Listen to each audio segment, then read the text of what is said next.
안녕하세요. 당신의 마음에 쉼표를 찍어드리는 아나운서 유세진입니다. 완전히 환경이 바뀌었죠. 서촌에 있는 영락제라는 곳에서 촬영을 하게 됐어요. 또 혼자서 쉬려고 이 서촌 골목길 걸어가지고 조용한 데 오니까 편하고 좋네요. 오늘 제가 나누고 싶은 이야기는 스토킹에 대한 거예요. 스토킹은 예전에 제가 데이트 폭력에 대해서 언급을 했던 것과 많은 비슷한 양상을 보이는 범죄입니다. 대체로 스토킹은 스토킹을 하는 가해자가 망상을 가지고 있거나 피해자에 대한 대단한 집착을 통해서 자신이 상대방을 소유하고 싶어 하는 것들이 피해자의 일상의 그 생활의 범위를 축소시키고 제한하고 정신적으로 피폐해지게 만들고 또 정말로 가해자가 그것이 도가 지나쳐서 망상 수준으로 가게 되고 망상 속에서 그 가해자가 피해자를 내 것으로 만들어야겠다 여러 가지 심리가 발동을 하면 폭행과 살인까지도 갈 수 있는 무서운 범죄입니다. 스토킹은 피해자 입장에서 굉장히 고통스러운 범죄인데요. 일상의 범위가 제한된다는 것 때문이에요. 이를테면 가까운 사이에서 스토킹이 일어나게 되면 번호를 바꾸면서 이전에 있던 주소록을 이관시키는 것들을 하는 것도 되게 불편해질 뿐만 아니라 가까운 사이에서 서로 아는 사이가 있었을 때 그 사람에게 내 연락처를 알려서 자칫하면 그게 가해자에게 연락처가 전해질 수 있고 이런 여러 가지 가능성 때문에 대인관계상으로도 불편한 것들이 많아집니다. 실제로 휴대전화 번호를 바꾸면서 이관을 안 했을 때 가까이 자주 만나는 사람들 정말 몇 사람 이외에는 제 번호를 알려주지 않았던 적이 있어요. 그거에 대해서 어떤 사람이 나한테는 안 알려주냐라고 약간 농담 반 진담 반 저한테 속상한 표시를 티를 팍팍 냈던 기억이 나요. 그 당시에 그 가해자를 같이 아는 상황이어서 구차하게 더 다른 얘기들을 하지는 않았죠. 이런 식으로 개인의 일상의 범위를 침입해 들어온다는 거에서 피해자 입장에서 굉장히 고통스러운 범죄입니다.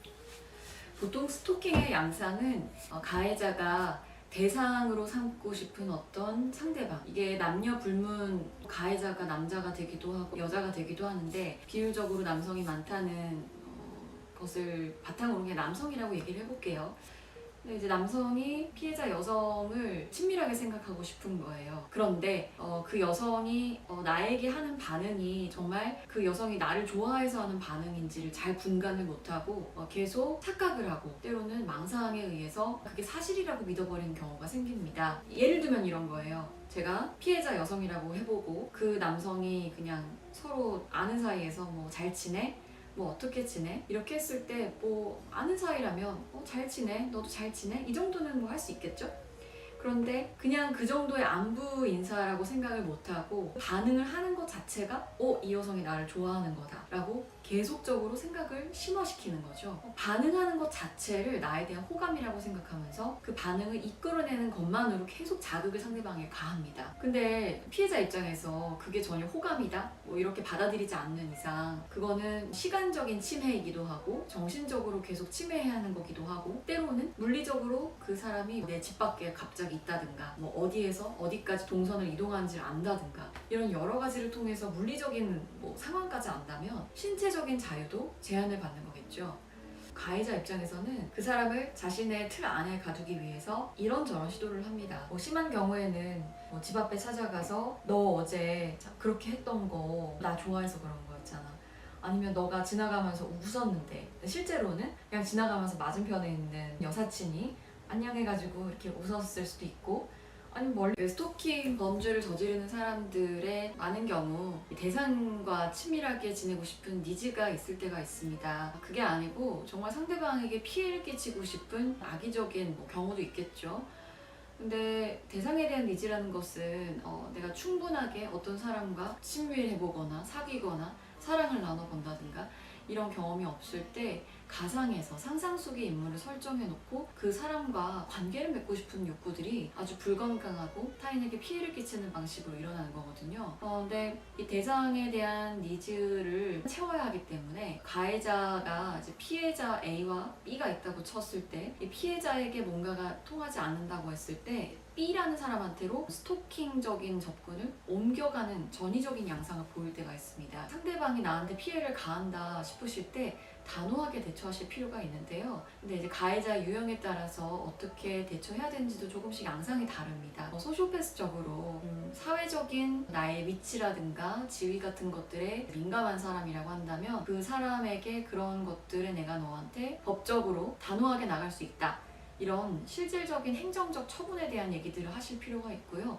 그런 게 아니고 신체적으로 물리적 위협을 가하려고 하든가 이럴 때는 반드시 물리적 거리를 띄우고 가족들과 주변 사람들 또 경찰서 이런 데 신변보호 요청을 하셔야 합니다. 물론 둘 다 마찬가지입니다. 예전에 보디가드를 알아본 적이 있는데 보디가드가 하루에 30만 원 이상 엄청 비용이 많이 나가더라고요. 참 어렵더라고요. 피해를 받고 계신 분이 있다면 예를 들어 SNS, 깨똑이라든가 문자로 대화를 하는 것들이 있었다면 이렇게 서로 대화의 맥락이 이어진다는 것을 보여줄 수 있게 캡처를 수시로 해두시고 요즘 회사원 사원증처럼 녹음을 하기 편하게 되어 있는 녹음기들도 있습니다. 틈틈이 녹음을 하시고 또 주위에 친한 친구들 또 물리적으로 나를 보호해줄 수 있는 친구들과 등하굣길, 출퇴근길 꼭 함께 하시길 바라겠습니다. 이제서야 스토킹 방지 처벌법이 생긴 것이 다행이지만 아직도 처벌이 너무 미약하다고 생각합니다. 삶의 범위를 축소시키고 숨을 옥죄어오는 힘들게 하는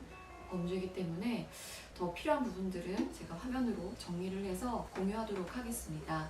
오늘 영상이 좋으셨고 또 다음이 기대가 되신다면 구독과 좋아요 부탁드릴게요. 다음에 또 인사드릴게요.